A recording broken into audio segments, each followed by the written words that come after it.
بسم اللہ الرحمن الرحیم۔ السلام علیکم۔ روزانہ واقعات سننے کے لیے اس چینل کو سبسکرائب کریں۔ حضرت عبداللہ بن عمر رضی اللہ عنہ فرماتے ہیں کہ میں نے رسول اللہ صلی اللہ علیہ وسلم سے کئی بار یہ سنا۔ آپ صلی اللہ علیہ وسلم فرماتے کہ بنی اسرائیل میں کفل نامی ایک شخص تھا جو ہمیشہ رات دن برائی میں پھنسا رہتا تھا۔ کوئی سیاہ کاری ایسی نہ تھی جو اس سے چھوٹی ہو، نفس کی کوئی ایسی خواہش نہ تھی جو اس نے پوری نہ کی ہو۔ ایک مرتبہ اس نے ایک عورت کو 60 دینار دے کر بدکاری کے لیے آمادہ کیا۔ جب وہ تنہائی میں اپنے برے کام کے ارادے پر مستعد ہوتا ہے تو وہ نیک بخت بید لرزہ کی طرح تھرانے لگتی ہے۔ اس کی آنکھوں سے آنسو کی جھڑیاں لگ جاتی ہیں، چہرے کا رنگ پھک پڑ جاتا ہے، رونگٹے کھڑے ہو جاتے ہیں، کلیجہ بانسوں اچھلنے لگتا ہے۔ کفل حیران ہو کر پوچھتا ہے کہ اس ڈر، خوف، دہشت اور وحشت کی کیا وجہ ہے؟ پاک باطن شریف النفس باعصمت لڑکی اپنی لڑکھڑاتی زبان سے بھرائی ہوئی آواز میں جواب دیتی ہے، مجھے اللہ کے عذابوں کا خیال ہے۔ اس ذبو کام کو ہمارے پیدا کرنے والے اللہ نے حرام کر دیا ہے۔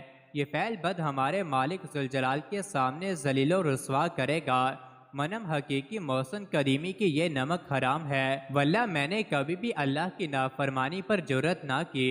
ہائے حاجت اور فکر و فاقہ، کم صبر اور بے استقلالی نے یہ روز بد دکھایا کہ جس کی لونڈی ہو اس کے سامنے اس کے دیکھتے ہوئے اس کی نافرمانی کرنے پر آمادہ ہو کر اپنی عصمت بیچنے اور اچھوت دامن پر دھبا لگانے پر تیار ہو گئی۔ لیکن ایک کفل با خدائے لا یزال، خوف اللہ مجھے کھائے جا رہا ہے، اس کے عذابوں کا کھٹکا کانٹے کی طرح کھٹک رہا ہے۔ ہائے آج کا دو گھڑی کا لطف صدیوں خون تھکوائے گا اور عذاب الہی کا لقمہ بنوائے گا۔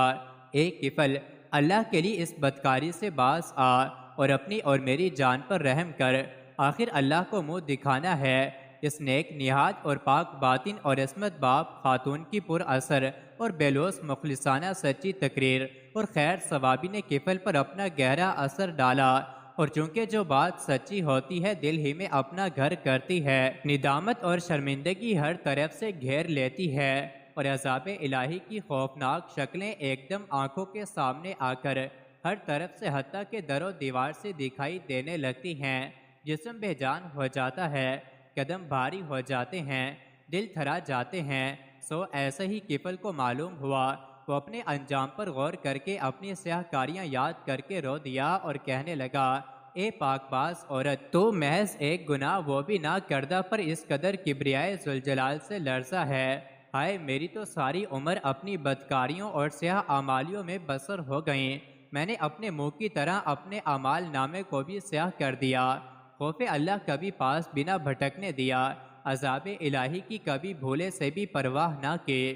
ہائے میرا مالک مجھ سے غصے ہوگا، اس کے عذاب کے فرشتے میری طاق میں ہوں گے، جہنم کے غیظ و غضب اور قہر آلودہ نگاہیں میری طرف ہوں گے، میری قبر کے سانپ بچھو میرے انتظار میں ہوں گے۔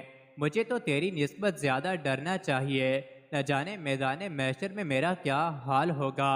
اے بزرگ عورت گواہ رہ، میں آج سے تیرے سامنے سچے دل سے توبہ کرتا ہوں کہ آئندہ رب کی ناراضگی کا کوئی کام نہ کروں گا، اللہ کی نافرمانیوں کے پاس نہ بھٹکوں گا۔ میں نے وہ رقم تمہیں اللہ کے واسطے دیے اور میں اپنے ناپاک ارادے سے ہمیشہ کے لیے باز آیا۔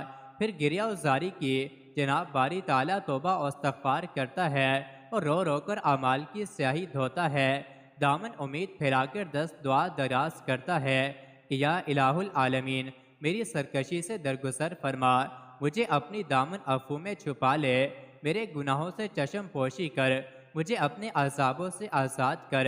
حضور صلی اللہ علیہ وسلم فرماتے ہیں کہ اسی رات اس کا انتقال ہو گیا۔